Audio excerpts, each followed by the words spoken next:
Hey there, welcome back to Marketing Matchmaker. I am super excited today because we're talking about a topic that I think I actually just said this to my guest. It's a topic that everybody wants and nobody has, and everybody needs some help getting, which is really your finances, right? So today I invited Christy Maxfield on the show. She's the founder of Purpose First Advisors. She helps small business owners build sustainably profitable businesses and works side by side with clients to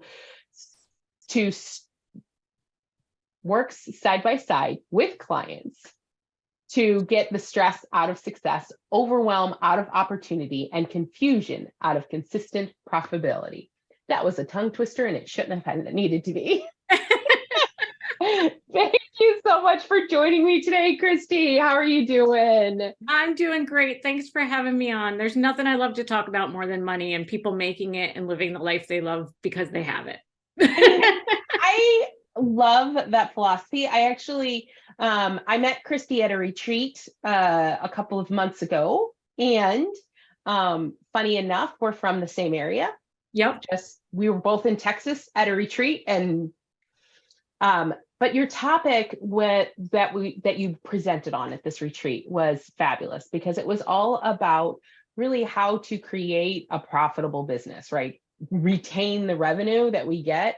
Because I think sometimes business owners create revenue, right? Yeah. We create 6 figures, we create 7 figures, whatever that might be in your revenue. But the profit is a different story than what you actually make.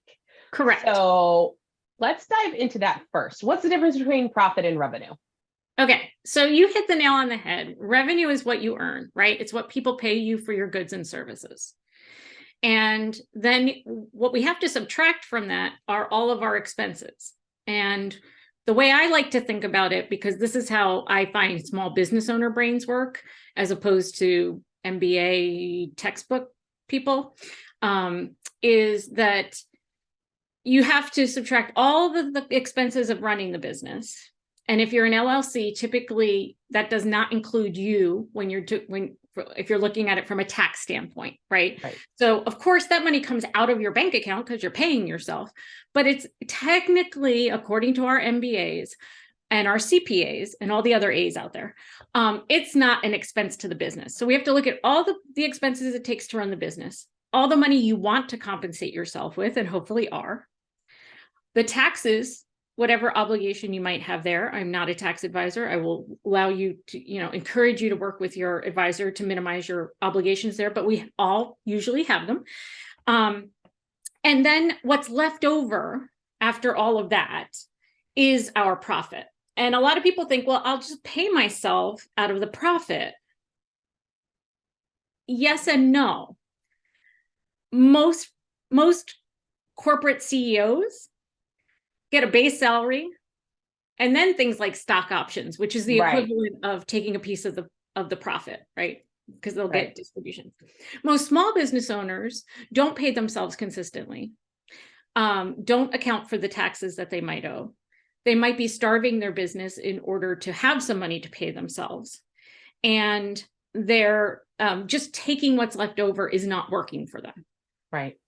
Yeah, I definitely have run into not only that for clients, but I've run into that in my own business in the past where, you said starving the business. Sometimes you're starving yourself in order to make the business continue to run. There are a lot of mouths to feed, and somebody usually is starving a little bit.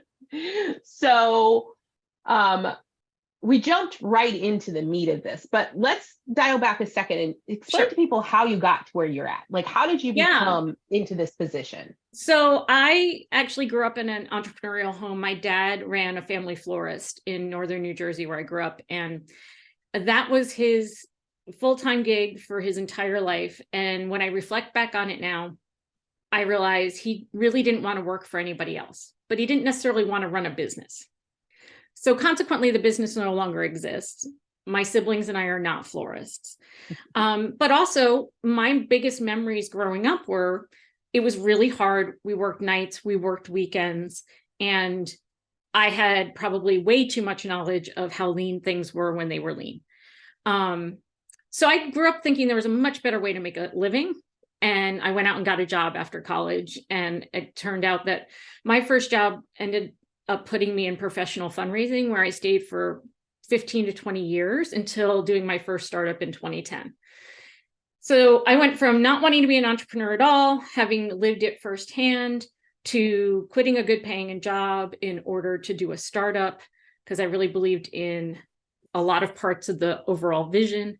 And then when I decided to exit there, just stayed on this trajectory of working with and supporting other entrepreneurs, first as a paid staff for an organization in St. Louis called the Center for Emerging Technologies, where I worked with IT, bioscience, and consumer product entrepreneurs, all around business model validation, which is essentially a fancy way of saying, will anybody buy what you're selling? So I got really good at helping people answer that question and exploring that question and really focusing on, are you going to make enough money at this to make this worth your while? Because that's what you're trying to do here. And that's what I'm interested in. And then I decided I could do that for more than just the Center for Emerging Technologies clients. And in 2017, created Purpose First Advisors so I could work with them as a consultant, but also go and work one-on-one with individual business owners who need somebody. When I say, that tongue twister of a phrase you had earlier of, sort of take the confusion and, the overwhelm out of opportunity and all of those things. I find that most people feel overwhelmed, confused, sort of out of their depth to some degree, don't want to admit it, don't feel like they should know it. Right. Feel like they should be able to do this, feel like they read the books and they've listened to the podcast and they should be able to do this. And this was never meant to be a solo sport. So I think I'm that's ready to work with those folks. Yeah, I think that's one of the biggest things out there is that as entrepreneurs, we often think that we should know it all. And the reality is we're entrepreneurs because we're running a business. Most of us don't have business degrees. Most of us didn't spend X amount of years in corporate doing, learning all of that stuff. So tapping into the right resources is essential when it comes to growing your business. Yes. So, yeah. I was just going to say, in most cases, when you're just starting out, there's lots of free resources in almost every community. At the very least, you have a small business association because there's one in every state. So find yours, right? And tap into that. And then as you grow, think about who else you need on your team. Yeah. But I think if a lot of people will switch back to that profit versus revenue, if they came at it from the beginning from a different mindset of creating the business so that it's profitable first, right? Then it, decreases the stress and the overwhelm and the confusion, which is it can, because it gives you a lens to look at all of those choices that you're faced with as a business owner through the lens of, does this allow me to create the business that I want? Meaning I get to work with or sell to the people that I want to sell to, the thing or the product or the service that I want to sell to them. And does it allow it to do me in a way that provides for me and my family and my community the lifestyle that I want? Right. And then you can filter through all those things that are coming at you. Should I partner with this person? Should I launch this new product? Should I expand? Should I take a loan? Should I? You can start by just running it through those two criteria. Does it help me do business with the people I want to do business with, selling them the things I want to sell them, helping them make their lives better? And does it help me create the lifestyle I want? Because there's a lot of things out there that people need, but aren't willing to pay market rate for. So that only takes care of one, it helps the customer, but it doesn't necessarily help you build the life you're looking for. That's not a sustainable business. It's got to work. It's got to be a win-win for everybody. Absolutely. Yeah, absolutely. So when what's the first step? Like what do people need to start to understand their profit and how to set that up?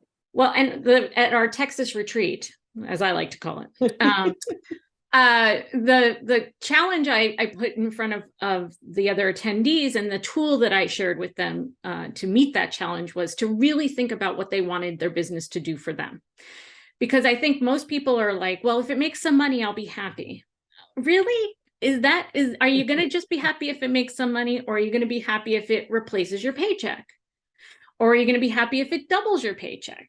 Are you going to be happy where you can eventually afford to pay yourself whatever it is you want and have somebody else do all the work in the business so you don't have to do that and it just generates revenue for you? Like, what do you really want out of this? Are you going to get it year one? No, I didn't get it year one. I didn't get it year two. I'm still working on it, right? And your idea might change over time, but let's be super honest with ourselves about what we want the business to do. And if you really want it to be a hobby, if you really want it to be a supplemental income, if you want it to be one of multiple revenue streams, fantastic. I just want you to know what you want from it, because then the tool I shared helps us then reverse engineer. How much do we think it's going to cost to run that business that helps me bring home X? How much, and then how much money can if I spend X, how much money can I generate in revenue? Meaning, how much can I sell based on an expense of X? And then that'll help me back into my taxes and all that kind of stuff. But I can start to get an idea, because I think most people in their mind, they're like, well, if I made $100,000, great, $100,000, nothing to sneeze at. But is that going to pay you, the business, the government, and leave you something left over? Yeah. Maybe not the way you want it to. It could probably do all those things, but it may not do it the way you want it to. And so that's where I like to start. I like to start with, like, let's get serious about what do you want this to do for you? And I think one of the things that I loved at the retreat was the showing, like, in your profit, showing how long you could run your business with whatever's left over, right? So if you know your minimum requirement is $30,000 a month and you have $60,000 in profit, you have 2 months. Right, that's it. If the world implodes, you have 2 months of running your business. And I think that's a really eye-opening thing for people to understand, because let's be honest, the market, the economy, the world in general, kind of crazy sometimes. We have no control over that. No. And when it comes to things like that, I want 3 to 6 months, right? And when I run my own business, I am way more conservative than I might even advise my own clients to be, because that's what's comfortable for me. I want them to know what's comfortable for them, but I also want them to think about profit is the first place you build a reserve from, because profit's what's left over, right? And now, instead of just spending it on me and my family, or perhaps even investing in something in the business that I may or may not need right now, because sometimes there's just things we want. Like, I really wanted to get an office this year, and I spent a long time trying to convince myself that that was a good expense. And I stayed with co-working because I just wanted it, right? Right. But when the push came to shove, I wasn't going to make that choice. So, I think first thing it does is build a reserve. Second thing it does is allow you to invest into the business, whether that's hiring somebody, giving them a raise, giving yourself a raise, investing in a software package, investing in you, right? Like, investing in me, right? Investing in other things to help you grow so you have more revenue, more profit. And then ultimately, is there even more that you can distribute to you and your family and your community? Because I always think about, what do I need to spend? What do I need to save? What do I need to give? And that's what running a profitable business gives you. It's that choice, right? What am I going to spend? What am I going to save? What am I going to give? If I got it, then I can do it. I know, right? I love that. I talked to a friend of mine about that not too long ago. We were talking about when we make, like, whatever I don't remember what the number was, but we were talking about what we would give. Like, that's what we're, that's our ideals, because we have a friend that has a 7-figure business and she's created a foundation. And I'm like, I don't really want to create a foundation. I just want to be able to go into a gas station and give them $500 and say, fill everybody's pump, for whatever, like those kind of things. But I think that's the reality. When you know you have the profit, you can do things like that. Absolutely. And that's like you said, where do you start? You start with that big, hairy vision of, I'd like to one day just walk into the gas station and say, what do you make in an average day? I want to take care of that, fill as many car tanks as that number will allow you to do. Right. Yeah. And just make somebody's days better, right? You may have someone else who's really got a very clear philanthropic vision and wants to do something in a very targeted way.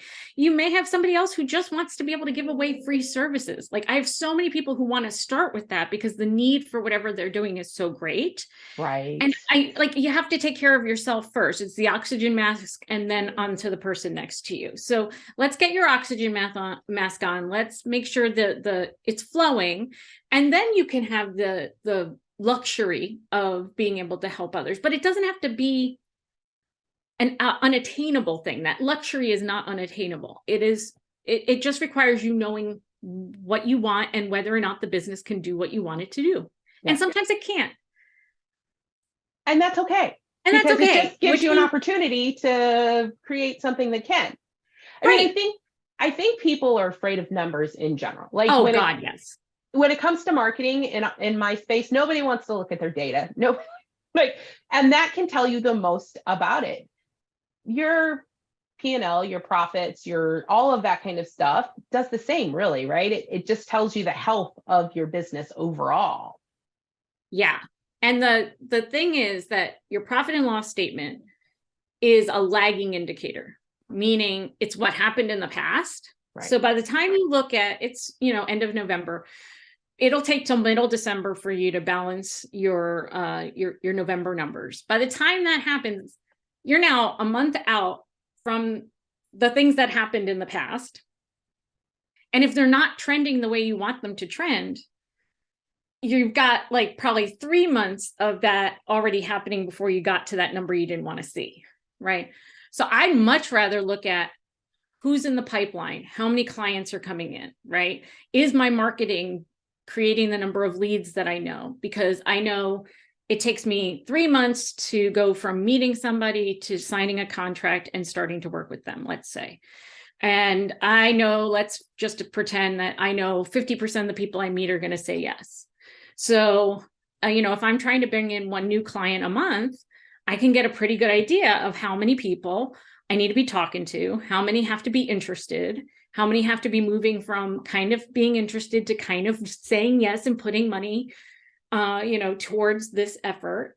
And those numbers give me a much better insight into whether or not I'm going to hit my profitability goals than looking at my P&L. Although I am not saying don't look at your P&L. I did not say that. Look at your P&L, understand your P&L, ask an accountant friend questions. I'm not an accountant. I'm not a lawyer. I'm not a therapist. I just dabble in all those things. But get really curious about how your business lives and breathes. What does it need to be fed? How long does it take to digest, so to speak? Well, right. And produce results. One of the things that you do incredibly well is really articulating that, laying it out in a way so that because I did use your tool, I was like, I'm going to play with this. And so when I went in there and I was like, oh, that's not as hard, like laying out the numbers, because I know, my goal is to hit 7 figures in my business, and laying out the numbers on your spreadsheet, I was like, oh, that's not as hard as it looks, because now I know how many people I need to sell, right? As opposed to sometimes you're breaking this down into like, it's a lot. It can get scary when you start thinking about like all of this stuff.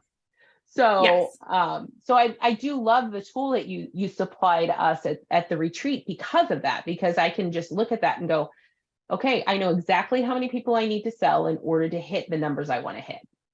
Yes.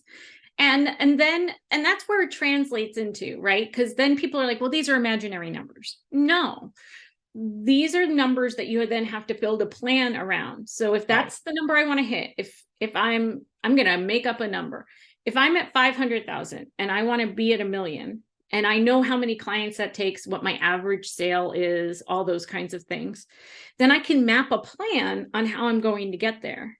Now, customers being customers, I can't force them to buy, but I can do everything in my power to get in front of the right people, have the right conversations, offer the right value, and convert them from interested parties to clients, paying clients, who I can build a relationship with. And, God willing, they continue to work with you. And then they also continue to refer to you. And this becomes this wonderful virtuous circle of things. But it's that plan part. It's like knowing the number, knowing where you are, knowing where you want to be, knowing what it's going to then take to get from point A to point B, and being willing to stick with that, right? And work the plan. Yeah. Working the plan is sometimes boring. Working the plan is sometimes tedious. But it's what creates new realities. Yeah, absolutely. And working the plan doesn't have to be boring or tedious. If you enjoy your job and you enjoy what you do, and it is your passion, which I hope most people's businesses are in some respect. Yes. Then it's a matter of, again, when you know your numbers and you can know when you're able to give up those things that don't fill your cup, right? Yes. You don't want to deal with your own email. You don't want to deal with, your website, your copy, whatever the thing is, your accounting. You know that you're able to because you know what you're doing. You know if you're profitable. Absolutely. Because then I can either delegate that down to somebody, or I can hire somebody, right? So I can outsource or I can insource, and I can expand my capacity that way. Because that's the other thing is, most of us build businesses based on the thing we know how to do and our personal capacity, which is limited. It is not 24/7. It's much less than that. And so if we even want to grow a little bit, and you don't have to want $1 million business, you don't want to have to want a $10 million business, but if we want to grow a little bit more than what it takes us to do on our own time, and to do some things much better than we will ever be able to do on our own, we have to have enough money to be able to hire people to help us do those things. And that's exciting. Then think about it. You've helped create a job or sustain another business. Absolutely. That kind of gets me excited. I know we get to continue to evolve the community. Again, it comes back to, being able to create that baseline of connections and helping them grow. Yeah. So. And having done fundraising for many, many, many years, there's lots of things people will say about fundraising that are not very kind. But my philosophy was always, I was inviting people to be part of something bigger than themselves. And for some people, that really resonated. Whatever organization I was working with, that resonated with them, and they chose to get involved, and they chose to make a gift, which was a very small part of the overall relationship. I see sales in the same way of, if this is the thing that's you need or you want or you desire, then let me give you the opportunity to say yes and build that relationship with you so that we can get you the thing you need, want, or desire. And this isn't about trying to, the salesy part of sales doesn't need to be that way. Just like the fundraising part of fundraising doesn't need to be that way. There doesn't have to be anything icky about it. Right. You're simply inviting somebody to choose whether or not they want to work with you to take care of their need, want, or desire. Yeah. And we are all powerful enough to be able to say yes or no, and then move on. Absolutely. And we all get, again, the benefit of knowing your numbers is when you talk to someone like me or like you that has a service that you really want, you're aware of whether or not you can afford to invest in it. Yes. Yes. And you've thought through what success looks like beyond the numbers. Because of course we're trying to hit, running your business with more confidence, running your business with a greater handle on what your numbers are and what they mean, feeling like you can make informed choices. I want those to be part of your outcomes, because if those are part of your outcomes, I can't guarantee you that in X months you're going to hit Y revenue. Right. Some people can do that. That's not how I approach the work that I do. Right. But I have yet to meet somebody who I've worked with who hasn't been able to be more successful in generating revenue and profit because they've adopted a different way of doing business that leaves them feeling more confident and less overwhelmed and all of those kinds of things. So I really ask people to think about, what does success look like? How does it feel? If we're done working together in 3 months, 6 months, a year, what are you going to look back and say was really important? And funny enough, a lot of times folks will email me or call or text or whatever and say, okay, you were in my head today. And to me, that's part of the success equation, right? Is because there was something that they needed or struggled with or hadn't thought about that way, that when we worked together gave them a new thing, a new way of running their business that came in handy, that was very practical and very applicable. And so much so they wanted to share it with me. Right. I love that. Right. So for like, when you're choosing to work with somebody like you, like, yes, I want a certain ROI on my marketing, and I want to feel good about the brand that I'm putting out there. And I want to feel confident that I've chosen somebody who's really super smart and knows what they're doing and has my best interest at heart. Right. I want a lot of things out of that relationship. And some of them are numbers driven. Yes, absolutely. Absolutely.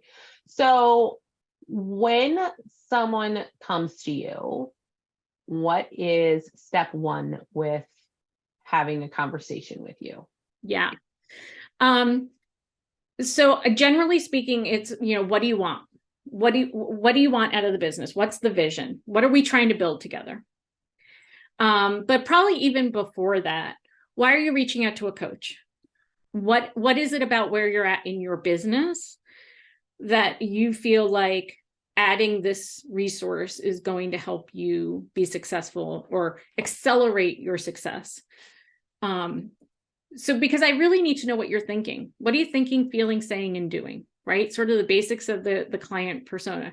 Because again, if you're coming to me because you want to increase revenue by 15% in 12 months, we might be able to do that. But if that's your primary motivator, I might not be the right coach for you. Right. Whereas if you're coming to me and saying, I really want to understand my business at a more sophisticated level. I want to feel more in control of what I'm doing. I want to know that the business is doing as much as it can for me. Sometimes I have people come in and specifically say, don't want to be intimidated by the numbers anymore. I don't want to be put off. Or I want to hire in the next 12 months. And I have no idea if I can do that. How am I going to figure out how I can do that? So the entry point is usually the point where I've tried doing this by myself for a long time. I was pretty darn successful, but I'm also exhausted and ready for some help so that I can work smarter and not harder. And then we start with, where are you? What are we trying to build? Because that'll tell us what we need to focus on. And as much as people love to take one step at a time, sometimes we have to be working on a few things all at once. Sometimes we get the luxury of sequencing. It really depends on how fast they want to move, what kind of results they want to see, and when they want to see them. But that's, I wish I had a very 3-point. Right? I think that's perfect. Honestly, you're just telling, it's much more fluid than that. Yeah. And you get to meet your clients where they are to help take them where they want to go. Yeah. And that actually, I spoke to another colleague who was at our Texas retreat, and she's thought about doing working with a coach for quite a while. And I got the impression that a lot of people had a formula that they offered her. And I don't have a formula. I know what works, right? I know we're going to look at numbers. We're going to look at people. We're going to look at processes. We're going to understand how all of that aligns to a vision. We're going to look at where you have pain points and what's going on there. And we're going to do it in a way that makes the most sense for you and your business at the pace that makes the most sense for you and your business. That's going to look a little different for everybody. Yeah. I love that. So, how can someone in the audience get in touch with you if they're? Yes. So you can check out purposefirstadvisors.com. If you go to the ideas section, which is the fancy name for my blog, you'll find a post that actually has the tool we've been talking about in it. So there's a link there. You can go, you can explore.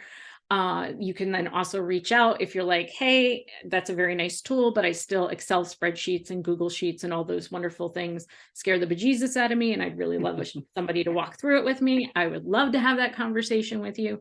But yeah, purposefirstadvisors.com and LinkedIn, where you can just look for Christy Maxfield. I think it comes up Christy Maxfield MBA. So, and for the record, I got that after my first startup, not before. And my undergrad was in poli-sci. So if I can do this, you can do this. This is a doable thing. So tell our client or our audience, who is ready for you? Like, when are they ready to reach out? Yeah, you're ready when you're no longer debating whether or not investing in a coach or consultant is an extravagance, right? You've already made the leap to saying, I deserve to work with somebody who's focused on me and my business and our success, and whose expertise in that area is going to accelerate my potential.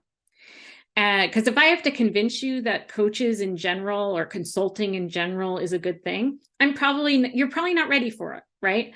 But if you've already decided the only way I'm really going to apply all the things I do know, all those books I read, all those podcasts I listened to, all those other seminars and workshops I've gone to, is to work with somebody who knows how to help me implement them, then you're ready for me. That's it, right? Like, your QuickBooks can be ugly. Your processes can be undocumented. Your people can be ad hoc. We can figure all of that out, but you have to be mentally in a place where you're like, yep, this is the investment that I want, I need, I deserve. Awesome. Thank you so much for joining me today, Christy. I love talking to you about all of the intricacies of the numbers.